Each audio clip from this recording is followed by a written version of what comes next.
Hello, welcome to the 2.6a homework solutions for AP Calculus. We're on page 146 and we're going to do 1, 3, 5, 7, 13, and 17.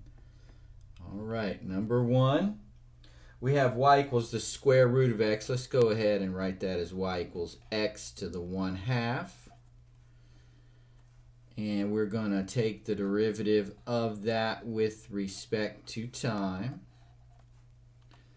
So that will be dy dt is equal to, derivative of y is dy dt equal to 1/2 x to the minus 1/2, and then the derivative of x would be dx dt. Since it's not d dx, we also have to have a dx dt involved there. So dy dt, let's rewrite this as 1 over 2 root x dx dt. Okay, that's dy dt is equal to that. So part A, we want to find dy dt. X is equal to 4 and dx dt is equal to 3. So dy dt, we're just going to plug in. We've got 1 over 2 times the square root of 4, plug in x there. Dx dt is 3. So that's root 4 is 2, so 2 times 2 is 4, so that's 1/4 times 3, which would be 3/4. Then part B, x is 25. Dy dt is equal to 2. So we're solving for dx dt. So dx dt, let's bring that 1 over 2 root x underneath the dy dt. So it's going to be dy dt divided by 1 over 2 times the square root of x. So that would be 2 over 1 divided by 2 times the square root of 25, which is 5. So 2 divided by 1/10. So that would be 20. All right, number 3, we have xy is equal to 4. So let's go ahead and take the derivative of that with respect to t. Product rule, so it's the first, x, times the derivative of the second, dy dt, plus the second, y, times the derivative of the first, dx dt, is equal to the derivative of 4, which is 0. All right, in part A, we want to know dy dt. X is 8, dx dt is 10.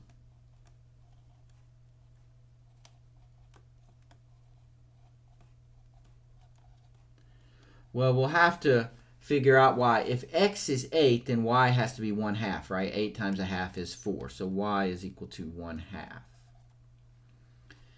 And solving for, we want to know dy dt. Solving for dy dt here, I'm going to take that y dx dt. So dy dt is going to be negative y times dx dt. I just shoved this term over to the right and made it negative. And then divide both sides by x, bring that x underneath there. So dy dt on part A will be negative 1/2, that's y, times 10 over x, which is 8. So that would be negative 5 over 8. All right, part B, we want to know dx dt. Okay, so let's go ahead and solve dx dt.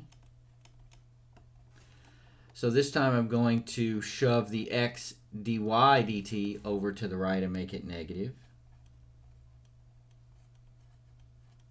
And then divide that by y, bring that under. So you may need to write all of that out yourself to make sure you don't mess up the algebra. If you got that part wrong, then just think it through. We're going to move that x times dy dt over to the right, make it negative, and then divide both sides by y. Okay, so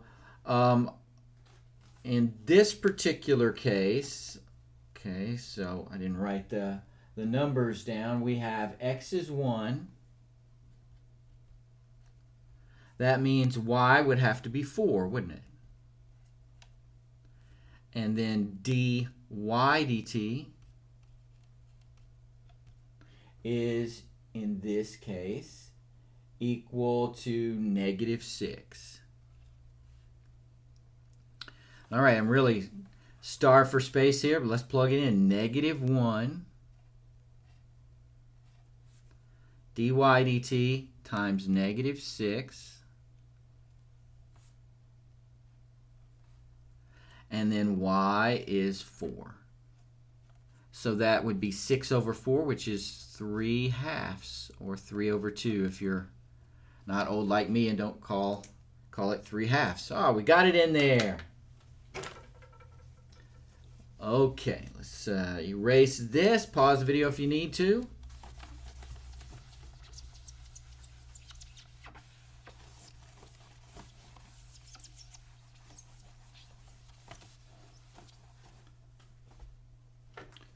All right, number 5. So number 5, we have y is equal to x squared plus 1. And then we have a lot of scenarios, A through D. So let's take the derivative with respect to t there. You'd have dy dt is equal to 2x dx. Instead of an equal, I don't want to confuse that. So dt, so 2x times dx dt, and the derivative of 1 is 0. So we have this equation. For all of these, if we look at the instructions, dx dt is 2. And we want to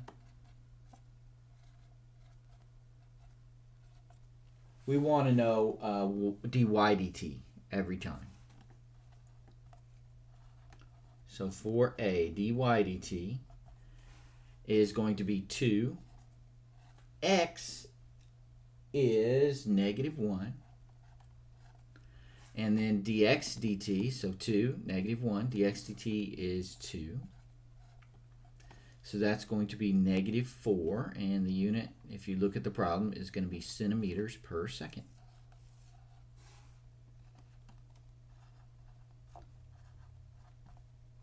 All right, so for part B, x is 0, so that's going to make it easy. So that would be 0.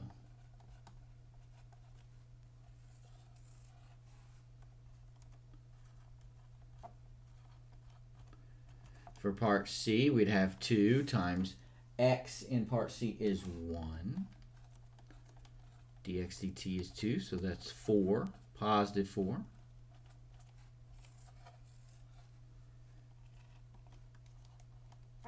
This one's not taking a lot of thought, is it? And then for D, we would have 3 is x. So 2 times 3 times 2, that's 12.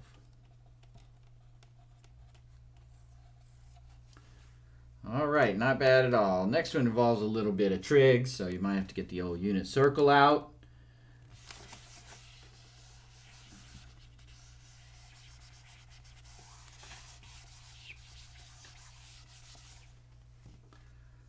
Okay, number 7.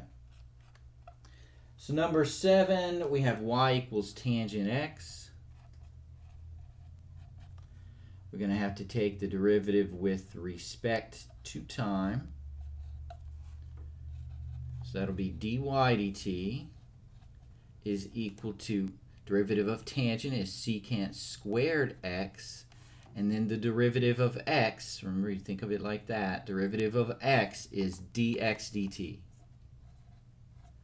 If it were d dx, then we would stop at secant squared x, but it's with respect to time, so we have to have this dx dt in there. And we know that for all of these dx dt is equal to 2. So part A, dy dt is equal to, so it is, part A is negative pi over 3. So this would be secant of negative pi over 3 all squared, and you multiply that by dx dt, which is 2. So secant goes with cosine. You just find cosine and flip it. So negative pi over 3, negative values go clockwise, right? So negative pi over 3 would be the same as 5 pi over 3. Cosine comes first, then sine. So the cosine of negative pi over 3 would be a half. Therefore, the secant of negative pi over 3, you would flip that, and it would be 2. But because of that 2 there, you have to square it. So that's 4 times 2, which would be 8 centimeters per second.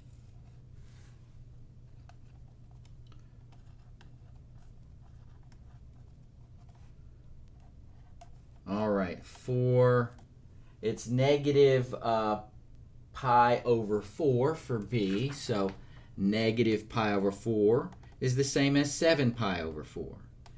The cosine is root 2 over 2, so the secant would be 2 over root 2. We flip that. Getting a little bit ahead. I need to go ahead and write that out. So that's going to be 2 over root 2 all squared times 2. So that would be 4 over 2, which is 2. 2 times 2 is 4.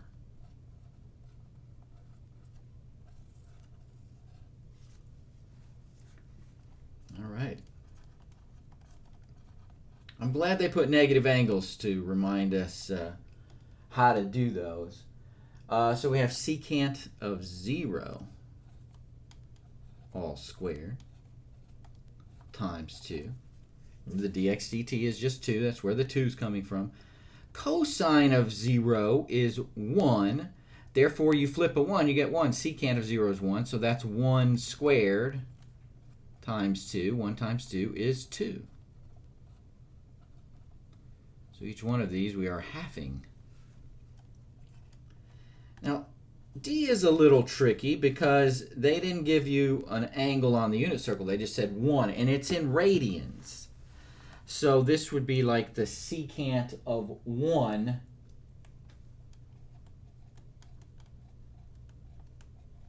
squared times 2. Well, what's the secant of 1? Well, first of all, you need to make sure your calculator is in radians.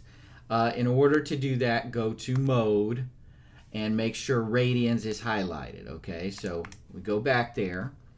So we would have probably the easiest. You can go to math and find secant. I think the easiest way to do it is we could probably the easiest way to do it is cosine. Let's see this cosine to the minus 1 here of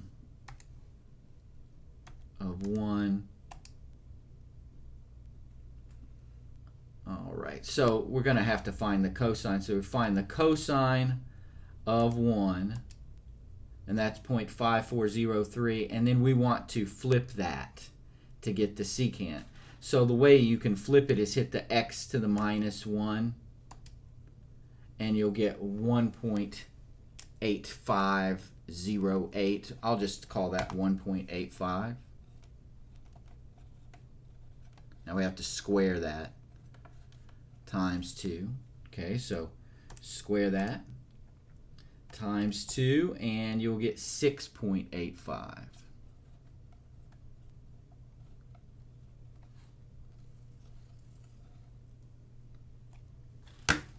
All right. So let me double check my answers here, and yeah, so that is correct. Okay, let's erase this, pause the video if you need to, and we'll hit those 2 word problems.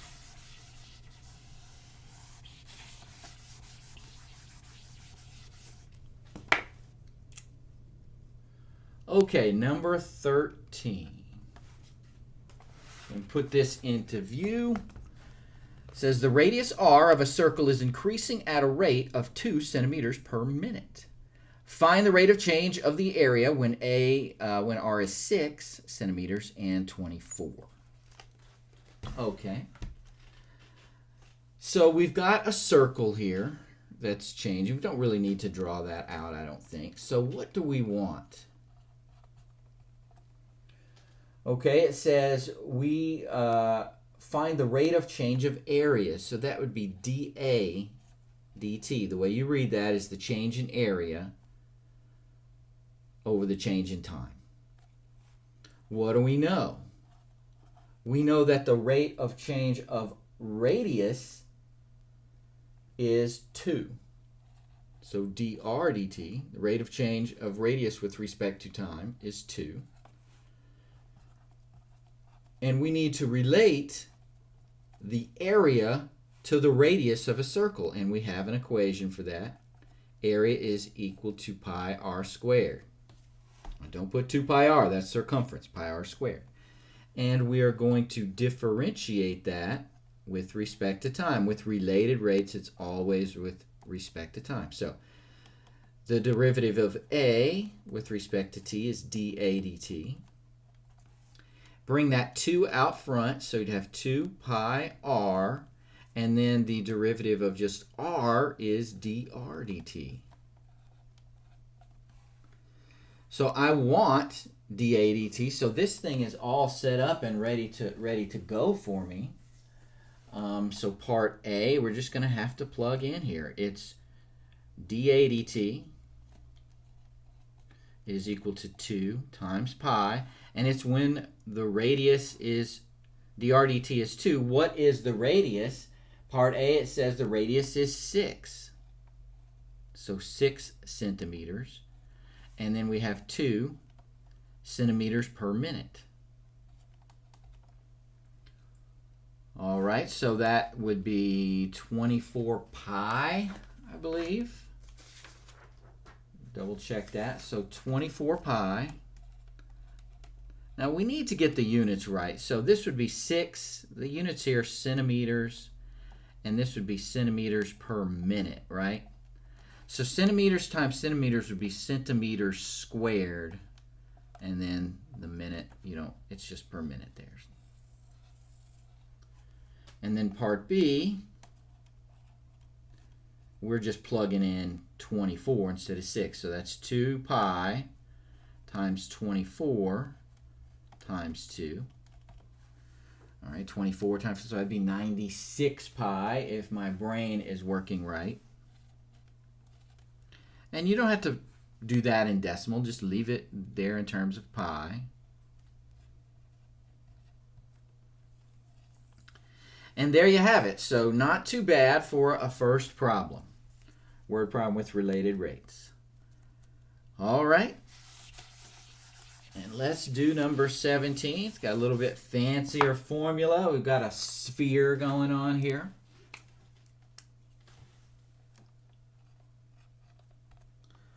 Okay, reading 17 says a spherical balloon is inflated with gas at a rate of 500 cubic centimeters per minute. How fast is the radius of the balloon increasing? At the instant, the radius is 30 and then 60. So what we want, and I do want you to show me this on your homework and on the test. Work it this way. We want to know the change,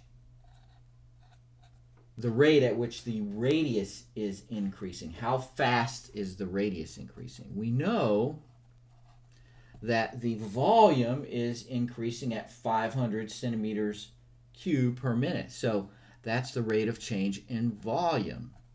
I'm going to go ahead and put the unit here. Centimeters cubed per minute. Relate, this was given to you. How you relate for a sphere, volume to radius, we have volume is equal to 4/3 pi r cubed. So we're going to differentiate that with respect to time. So for volume, that would be dv dt is equal to, bring the 3 out front and multiply it by 4/3. That would leave 4 pi r. Don't forget the squared. So many students forget that and don't put an exponent. And then the derivative of r with respect to t is dr dt. Now we need dr dt, so I'm going to solve for dr dt. That's dv dt divided by 4 pi r squared. So part A, dr dt, dv dt we know is 500 over 4 times pi. So I'm just plugging in right here. 4 times pi. R for part A, I've already forgot, is 30 centimeters. And that is squared. Well, 500 divided by 4 times pi times 30 squared. Let's stick this in our calculator and let me show you how I would do it. All right, 500 divided by, I would do a left parenthesis there. 4, let's see, I want this in terms of pi. So, I tell you what, let's leave it, I kind of like to leave it in terms of pi. I know that, let's see, 4 times 30 squared is 3,600. So it's 500 over 3,600 pi. And you can do this in decimal. I'm totally fine with that. And then it'd be centimeters per minute, which is what would be left. But a 0 cancels there, a 0 cancels there, so that's going to be 5 over 36 pi centimeters per minute. And probably that's what the back of the book has. But if you want to change that to decimal, you know, I wouldn't count off on a test at all. So that'd be 500 divided by, left parenthesis, 4 times pi times 30 squared. So if you did it by decimal, it would be 0.044 centimeters per minute. And if you did it that way, totally cool with that. All right, and then part B.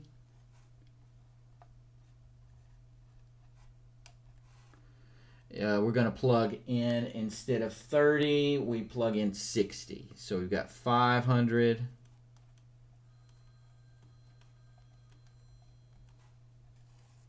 over 4 times pi times 60 centimeters all squared. So 4 times 60 squared is 14,400. So I would have 500 over 14,400 pi centimeters per minute. So that would be 5 over 144 pi.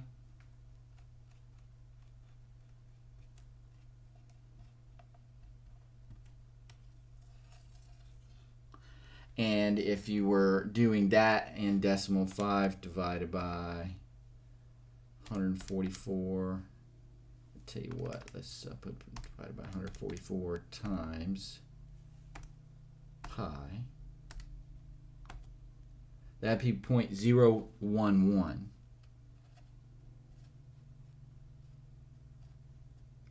Either way is fine with me, but if you were to take a multiple choice question, they probably have one of the answers to be in terms of pi.